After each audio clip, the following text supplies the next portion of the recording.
Y le damos la palabra a Hola Andrea de la Barrera. Ella es consultora independiente y miembro del Comité de América Latina y del Caribe para la defensa de los derechos de las mujeres.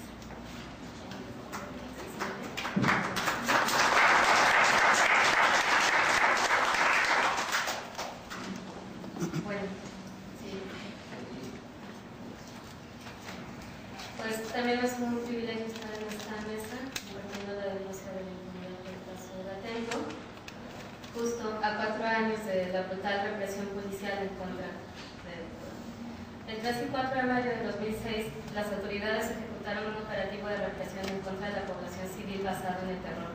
Durante el operativo policial en Atenco se cometieron delitos en contra de la integridad sexual de las ciudadanas que exigían sus derechos.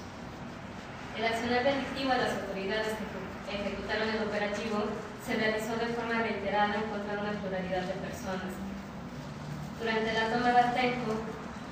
la Comisión de Delitos Sexuales por parte de las autoridades fue conocida y formaba parte de la estrategia. Las amenazas verbales y los repetidos ataques físicos y de índole sexual de las mujeres muestran la impunidad con que el plan de represión se ejecutó. Los patrones observados incluyen el sometimiento con violencia de las personas, el impedir que las víctimas vieran a los agresores y la desnudez para lograr la vulnerabilidad. En este caso, las violaciones y los delitos sexuales se dieron de forma simultánea, sin importar ser vistos por otros agentes. Por lo tanto, existió el consentimiento de los otros represores y, como mínimo, el conocimiento y la aprobación de los superiores. Estos patrones destruyen todo intento de interpretar las violaciones sexuales cometidas como hechos aislados o simples excesos de la voluntad ocasional de los agentes del Estado. En operativos represivos, por lo general, las órdenes expresas para cometer este tipo de crímenes no existen, sencillamente porque estas acciones delictivas forman parte de lo clandestino y tienen la finalidad de doblegar a las víctimas, infundiendo temor. Por esto no son necesarias las órdenes escritas, ya que cualquiera puede atacar sexualmente a una víctima que se encuentra privada de su libertad y no sufrir ninguna represalia, ni por sus pares ni por sus superiores. Por esto, las demandas plurales y coincidentes y reiteradas de las víctimas son en este caso el elemento fundamental de la prueba. Los delitos contra la integridad sexual han sido reconocidos en el Estatuto de Roma como crímenes de lesa humanidad.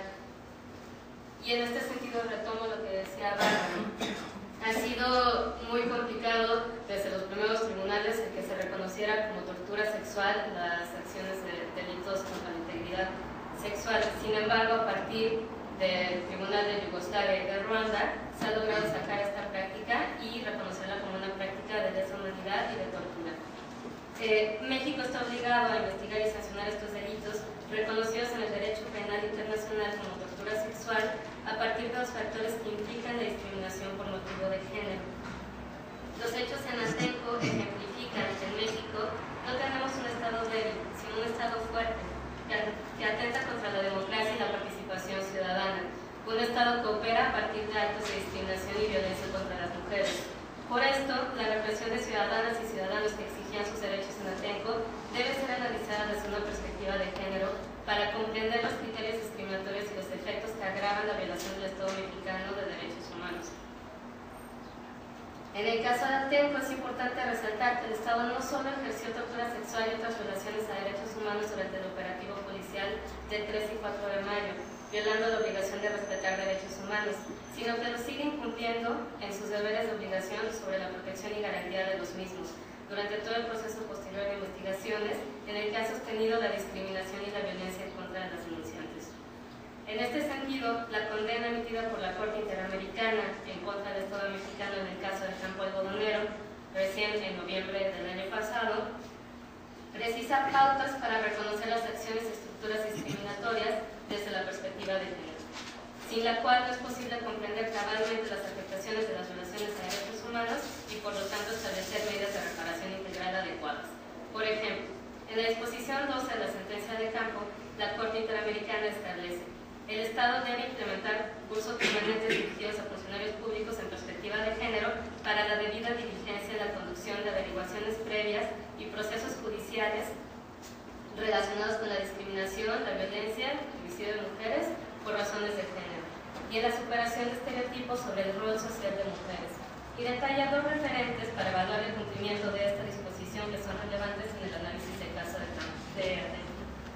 El desarrollo de capacidades para reconocer la discriminación que sufren las mujeres en su vida cotidiana y no solo el aprendizaje o el dictado de normas,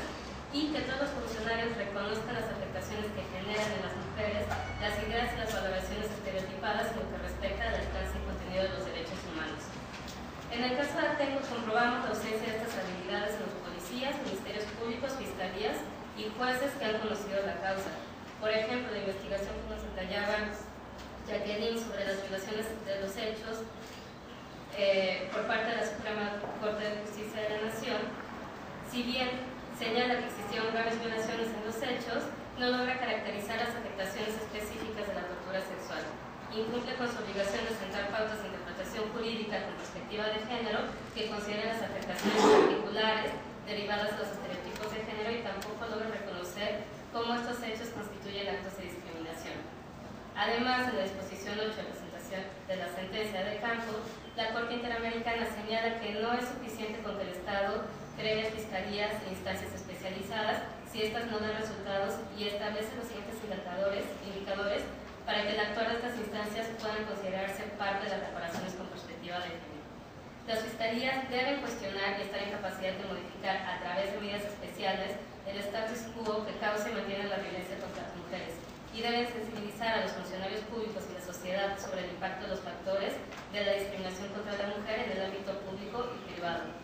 En este sentido, la actuación de la FEBIMTRA, en el caso de Atenco, demuestra que las políticas públicas implementadas por el Estado para atender, investigar y sancionar la violencia contra las mujeres no cumplen con estos indicadores. La FEBIMTRA declinó la competencia en julio de 2009 del caso Atenco al Estado de México, sin considerar los factores de discriminación y violencia contra las mujeres y la severidad que entraña la tortura sexual, incumpliendo así con sus deberes como instancia de procuración de justicia, abonando también a la impunidad e ignorando las estructuras discriminatorias del Estado de México, siendo este uno de los estados más atrasados en la derogación de legislación discriminatoria y uno de los estados con más alto índice de impunidad en homicidios de mujeres. Así, el Estado mexicano incumple con su deber de debida diligencia en casos de violencia contra las mujeres al no sensibilizar a funcionarios de la sociedad sobre las afectaciones de la violencia de género ni generar la capacidad de reconocer cuándo existe la discriminación y lo que implica la debida diligencia en este tipo de casos. Finalmente, las averiguaciones realizadas por las autoridades del Estado de México en el caso de Atenco implican actos discriminatorios y violencia de género en sí mismos. El cambiar constantemente de ministerios públicos, retrasar la entrega de informes periciales, el clasificar actos de tortura sexual con el tipo penal de actos libidinosos que implica el rango más bajo de penalidad, no solo constituye violencia institucional en el marco de la Ley General de Acceso a una Vida Libre de Violencia, sino que también constituye violencia ejercida por el Estado, en los términos de Belén do Pará. En este caso, el Estado mexicano repite el contexto de impunidad en delitos en los que existe violencia sexual, tal como lo señala la sentencia Campos Boldonero, en la que la Corte Interamericana especifica las siguientes irregularidades en la investigación de las violaciones denunciadas y que aplican también para el caso de Atenco. Demora en el inicio de las investigaciones, lentitud en las investigaciones o inactividad en los expedientes, negligencia y irregularidades en la recolección y realización de pruebas y en la identificación de víctimas, pérdida de información, de víctimas en este caso de perpetradores, pérdida de información, falta de contemplación de las agresiones a mujeres como parte de un fenómeno global de violencia de género, absoluta ineficacia, indiferencia, incompetencia, insensibilidad y negligencia de la policía y de operadores de justicia que tenían a su cargo las indagaciones. También estableció la Corte que las autoridades locales culpan a las víctimas, minimizan el problema, justifican la no intervención a partir de estereotipos sexistas de las mujeres víctimas, carecen de interés y vocación para atender y remediar una problemática social grave en un claro menosprecio sexista, condiciones que se repiten en el proceso de Atenco. Finalmente, la Corte Interamericana en la sentencia de campo presenta indicaciones tan precisas como que en los casos de violencia contra las mujeres es necesario que las investigaciones y resoluciones locales restablezcan con la mayor medida de lo posible a las víctimas en la situación anterior a la violación que sufrieron, se orienten a identificar y eliminar los factores causales de discriminación, se realicen desde una perspectiva de género tomando en cuenta los impactos diferenciados que la violencia causa en hombres y mujeres y que se reitere continuamente la condena de la misoginia con el fin de mantener la confianza de las mujeres en la habilidad de las autoridades para protegerlas, de la amenaza de la violencia en su contra por razones de género. Elementos todos ausentes en las investigaciones relacionadas con Atenco. Estas y otras pautas establecidas por la Corte Interamericana en la sentencia de Campo permiten entender y caracterizar la discriminación de género en el incumplimiento del deber de debida diligencia que impide que las mujeres víctimas de violencia en México obtengan justicia. En el caso de Atenco, las violaciones a derechos humanos se agravan por la discriminación y tortura sexual y reflejan una estructura de violencia contra las mujeres que es solapada y perpetrada por las autoridades mexicanas. En Atenco no solo se criminalizó la participación ciudadana, agrediendo a pobladores por exigir sus derechos, sino que se ejerció la violencia ejemplar del Estado para limitar la participación política de las mujeres. De esta forma, la tortura sexual perpetrada por agentes del Estado no es aislada, ya que existen los casos de Costa de Conchos, de Oaxaca, de Chiapas y otros, y su impunidad es un referente para las mujeres que exigimos y defendemos los derechos humanos en el resto de la República, desde Juárez, en Chihuahua, en Sonora, en Veracruz, en Guerrero, en Guanajuato, en Chiapas, en Quintana Roo, en todos lados. Como defensoras de derechos humanos, lo que sucedió con las mujeres en Atenco es un punto de preocupación para todas nosotras, y por ello exigir justicia para las mujeres de Atenco es un imperativo, y no dejaremos de exigirla en tanto el Estado no repare los daños, identifique y sancione a los responsables y establezca medidas efectivas de no repetición.